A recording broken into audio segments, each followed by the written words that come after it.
Why would the followers of Jesus effectively excommunicate themselves from religious and social life as they knew it? Get your coffee.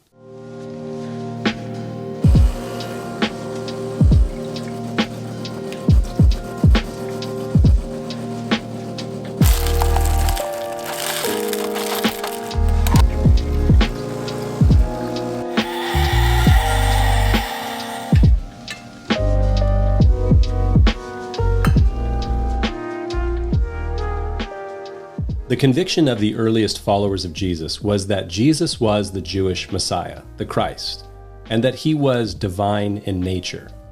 For Jewish individuals in the first century, like Simon Peter, James, John, and even individuals like Nicodemus and Joseph of Arimathea, and these names may not mean much to some of you that are watching, but these are the characters that make up the stories of the gospel.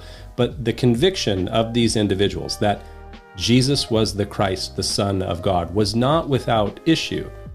To conclude this was to go against what they had been taught or what they believed about the Messiah and about the nature of God. But what they had experienced, what they had seen, caused them to conclude that Jesus was not a mere carpenter from Galilee.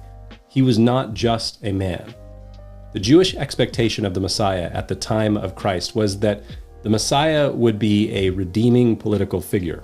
And it's understandable why people experiencing the circumstances that they had experienced would have thought such things. The apocalyptic Jewish writings of the mid-first millennia BC spoke of national destruction and then ultimate restoration. 1,000 years before Christ, Israel had been the gem of the Eastern Mediterranean. Under King David and King Solomon, it had security and prosperity. But for most of the 1,000 years that came after Solomon, the nation endured division and decay, and then exile, just as the prophets had apocalyptically foretold. But the restoration they foretold had not materialized, not exactly. After the Assyrian invasions in the 8th century BC and the Babylonian exile in the 6th century BC, the Jewish homeland had not regained its glory. Certainly not to the level that it had experienced 1,000 years before Christ. Under the Greeks, Israel was ripped and torn back and forth between the Seleucids and the Ptolemies. For a moment, they experienced a reprieve during the period of the Maccabees, but that was fairly short-lived. And under the Romans, Israel was an occupied territory. The hope of Israel was for a powerful, conquering, redeeming and restoring Messiah to occupy the throne of David and restore Israel as the kingdom that it was expected to be. And then Jesus shows up. He is condemned by the Jewish religious leaders and crucified by the Romans and his followers, who were also hoping for a conquering king. They emerge to declare that he is in fact the Messiah, and he's not just that, he's actually God, God in the flesh, Emmanuel, God with us. This isn't just a new variation of Judaism. It is an entirely new belief structure. And their new belief structure sets these believers at odds with the religious establishment and makes them outcasts from their society. Why would they effectively excommunicate themselves from religious life and society as they knew it? Because they had seen and experienced something that caused them to be convinced that Jesus was the Christ, the Son of God.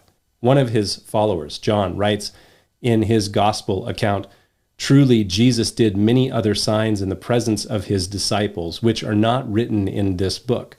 But these are written that you may believe that Jesus is the Christ, the Son of God, and that believing you may have life in his name." The miraculous signs of Jesus, especially the resurrection of Christ, had convinced John and Christ's other followers that Jesus was God and Christ. This is the message of the Christian from the time of Peter, James, John, and Paul until now is not Jesus was a good man with some transformative revolutionary teachings that, if applied, will make existence in this life better. Some of that may be true, but that isn't the message that they came preaching. The message of the Christian, which was nearly immediately formalized in a catechism, a hymn, was Christ died for our sins according to the Scriptures, and that he was buried, and that he rose again the third day according to the scriptures, and that he was seen by his followers. That's the message. And the Apostle Paul goes so far as to say that if it's not true, the resurrection of Jesus, then Christianity is worthless. We don't have a political message. We don't have a merely transformational or revolutionary message. We aren't promoting the way of Jesus, his ideals, or his teachings. The Christian preaches Christ risen and magnified. Something to think about. We'll see you next time.